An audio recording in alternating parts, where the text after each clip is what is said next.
कितने बजे के यहाँ पे खड़े हुए हैं? सर 8 बजे के खड़े हैं, लेकिन आटा नहीं मिल रहा। इतने तंग हैं बच्चे, रोटी से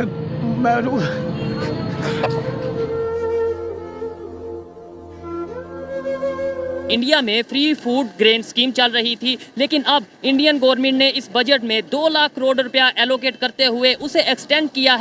हिंदुस्तान के रिजर्व्स कुछ पता नहीं 550 अरब है, 550 अरब डॉलर है। हमारे 3 अरब डॉलर से भी नीचे गिर गए।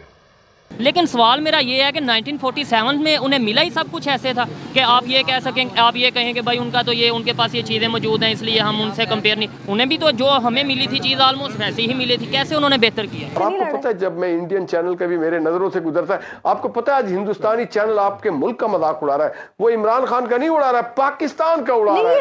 वो किसी और का नहीं उड़ा रहा। दूसरी साइड में 22 करोड़ की पॉपुलेशन है पाकिस्तान में, लेकिन यहाँ पर फ्री फूड तो दूर की बात, फूड क्राइसिस चल रहे हैं, पैसों का भी आटा नहीं मिल रहा। दूसरी तरफ महंगाई ने अवाम की चीखें निकाल दी हैं। कपड़े बेचकर अवाम को आटा दिलाने वाले शहबाज शरीफ ने आटा तारीख की बुलंद तरीन सतह पर पहुंचा दिया। लाखों रुपए राशन के 4 ट्रक सैलाब मुतासरीन और आम शहरियों ने लूट लिए। भगदड़ से खवातीन समेत मुतादिद अफराद जख्मी भी हुए। सर, हम पड़ोसी से आज़ाद इसलिए हुए थे, बड़े सगीर में जब हिंद था तो हम हिंद से अलग इसलिए हुए ताकि हम तरक्की कर सके। जब इस किस्म के हालात जो कि हमारे देखते होंगे, जो कि इंडिया के अंदर मुसलमान है, वो हमें ये सिचुएशन में देखकर क्या फील करते होंगे। जय हिंद दोस्तों, SP न्यूज़ 91 में आपका स्वागत है। दोस्तों मैं आपको बता दूं कि जो पाकिस्तान है, पाकिस्तान को कहीं ना कहीं भारत, मतलब जैसे भारत में फ्री राशन कोरोना से स्टार्ट कर दिया गया था और इस स्कीम को 7 बार बढ़ाया भी जा चुका है। और मतलब यहाँ पर जो गरीब आवाम हैं जिनके राशन कार्ड हैं, उनको फ्री में अनाज और चावल जो है मुहैया कराए जा रहे हैं। और इसी को देखते हुए आप ये समझ लीजिए कि मतलब जिस तरीके से ये अनाज और चावल दिए जा रहे हैं मोदी सरकार की तरफ से, पाकिस्तान में ठीक उसका उलट हो रहा है। पाकिस्तान में जो लोग हैं, अगर वो पैसे भी ले रहे हैं तो उन्हें लाइनों में लगना पड़ रहा है, आटे की लाइनों में, और लाइनों में भगदड़ मच रही है। कुछ लोग मारे भी जा चुके हैं। मतलब एक तरीके से फूड क्राइसिस पाकिस्तान के अंदर चल रहा है। और जब उन्हें बात बताई जाती है कि जो पाकिस्तानी यूट्यूबर्स हैं, पाकिस्तानी मीडिया है, वो यहाँ के बारे में बताते हैं कि वहाँ पर मोदी जी ने इस तरीके से राशन बंटवाया है और इस तरीके की मतलब वहाँ पर स्कीमें चल रही हैं, तो वो उनके बयान ये हैं कि इससे अच्छा तो हम भारत से आज़ादी ना होते। तो कुछ इस तरीके के उनके बयान हैं, जो कि आपने क्लिप्स में भी देखा होगा किस तरीके से एक इंसान आटे के लिए रो रहा है उसमें और बोल रहा है कि बच्चे भूखे मर गए हैं। आपने स्टार्टिंग में ही क्लिप्स के अंदर देखा भी होगा। तो दोस्तों ये हालात फिलहाल पाकिस्तान के अंदर चल रही है। अब देखना यह है कि आगे इस पर पाकिस्तानी मीडिया का क्या कहना है और किस तरीके की जहालत वो अपने सामने निकालते हैं। तो आइए दोस्तों वीडियो को स्टार्ट करते हैं। में फ्री फूड ग्रेन स्कीम चल रही थी, लेकिन अब इंडियन गवर्नमेंट ने इस बजट में 2 लाख करोड़ रुपया एलोकेट करते हुए उसे एक्सटेंड किया है 1 साल के लिए। पाकिस्तान की पब्लिक से बात करूंगा कि एक साइड पे 80 करोड़ लोगों को Indian government free food provide कर रही है पर मंथ 5 kg के राउंड अबाउट, और दूसरी साइड में 22 करोड़ की पॉपुलेशन है पाकिस्तान में, लेकिन यहाँ पर फ्री फूड तो दूर की बात, फूड क्राइसिस चल रहे हैं, पैसों का भी आटा नहीं मिल रहा। आखिर क्या वजह है? हम भी अपने आप को एग्रीकल्चर कंट्री कहते रहे हैं और अब भी यही कहते हैं कि पाकिस्तान एक एग्रीकल्चर कंट्री है, लेकिन हम यहाँ पर फूड क्यों नहीं प्रोवाइड कर रहे? इंडियन गवर्नमेंट ने एक स्कीम निकाली है, ऑलरेडी चल रही थी, अभी उन्होंने फिर अपने बजट में उसे मज़ीद बढ़ाया है कि 80 करोड़ लोगों को फ्री फूड वो देने जा रहे हैं, यानी कि गंदम और चावल 5 kg पर मंथ वो देने जा रहे हैं। पहले भी दे रहे थे, आगे अब फिर देने जा रहे हैं। क्या वजह है कि यहाँ पे फूड क्राइसिस चल रहे हैं? 22 से 25 करोड़ की पब्लिक है, हम फूड पूरा नहीं कर पा रहे और वहाँ पे फ्री फूड दिया जा रहा है। जी, सबसे जो बड़ी कमज़ोरी है पाकिस्तान की वो है पॉलिटिकल इशू, इंस्टेबिलिटी है। ठीक है, अगर आपकी जो भी गवर्नमेंट होती है वो अपनी नई पॉलिसीज़ बनाती है, आके जो पिछली होती हैं जिन पर वर्क हो रहा था वो सारी वो बंद करवा दी, क्योंकि वो जो है जो मौजूदा हुकूमत है वो खुद अपना लेना चाहती है उसमें से अचीवमेंट। ठीक हो गया। और दूसरी बात ये है कि आप देखें कि जो इंडिया की आप बात करें, इंडिया की अब GDP जो वो UK के साथ मिल रही है। ठीक है, इंडिया की आप देख लें, एजुकेशन देख लें, उसकी टेक्नोलॉजी देख लें, अब एप्पल स्टोर्स वगैरह सारा कुछ वहीं पे है। ठीक है, और आप देखें वहाँ पर पानी का निज़ाम भी अच्छा है।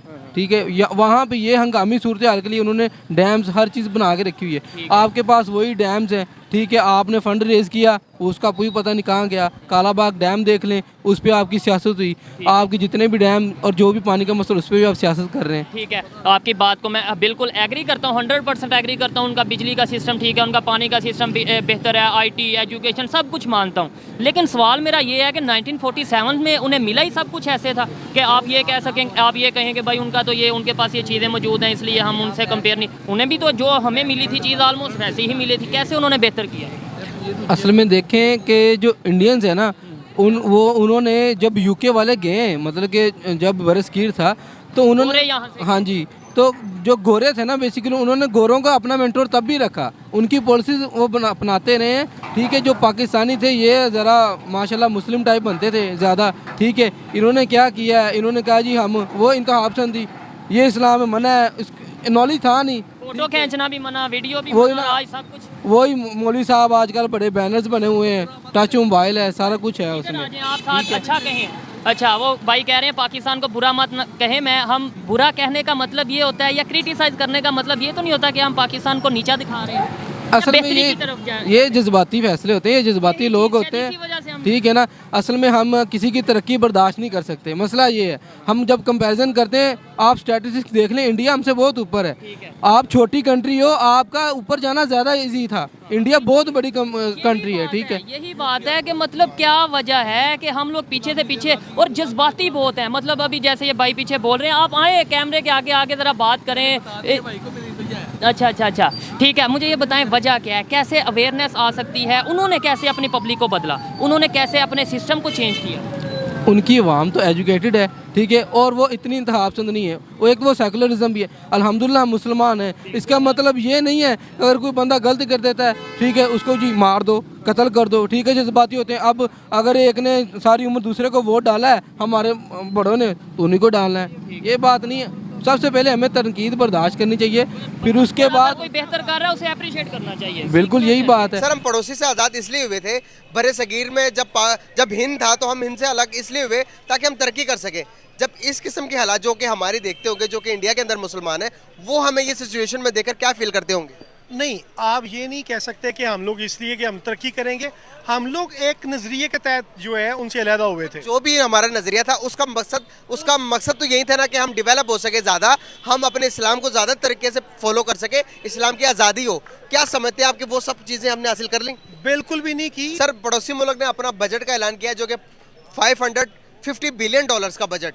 सर उसके अंदर कश्मीर का भी बताऊंगा आपको, लेकिन उससे पहले अपने हालात के बारे में बताऊं। सर IMF के सामने हमने $1.1 बिलियन लेने के लिए हर एक शराइत मानने के लिए तैयार है कि भाई गरीब को मार दो, अवाम गवर्नमेंट वो भी करने के लिए तैयार है। क्या समझते हैं आपके एक मुल्क है जो कि कश्मीर के अंदर 35 करोड़ रुपए की इन्वेस्टमेंट कर रहा, और दूसरी तरफ हम हैं सर IMF के लिए सब कुछ देने के लिए तैयार है। ये सब कुछ हालात है, आपको क्या लगता है कि क्यों हो रहा है ये सब कुछ? हम क्या कर रहे हैं अपने मुल्क के लिए और पड़ोसी मुल्क क्या कर रहा है? भाई क्यों, अब भाग क्यों रहे इलेक्शन से? वो तो खड़ा इलेक्शन में असेंबली तोड़ के, आओ दें डेट, इलेक्शन लड़ें। अगर ये इतने मकबूल हैं, अगर इनकी पॉलिसीज अवाम को इतनी अच्छी लगती है तो इलेक्शन लड़ें। सर इसके बारे में क्या सोचते हैं आप कि एक मुल्क जिससे हम अलग हुए थे इसलिए कि हम अपनी इकोनॉमी को ग्रो करवा सकें, हम अपने इस्लामी जो हमारे तौर तरीके अपने मजहब के मुताबिक चल सकें, क्या हम आज़ाद हो गए हैं इंडिया से अलग होने के बाद? जो कि हालात आप देख रहे हैं कि आटा नहीं मिल रहा, गंदम नहीं मिल रहा, आपके बरक्स के सर पेट्रोल की कीमतें देखें कहाँ चली गई, क्या हम आज़ाद हो गए हैं?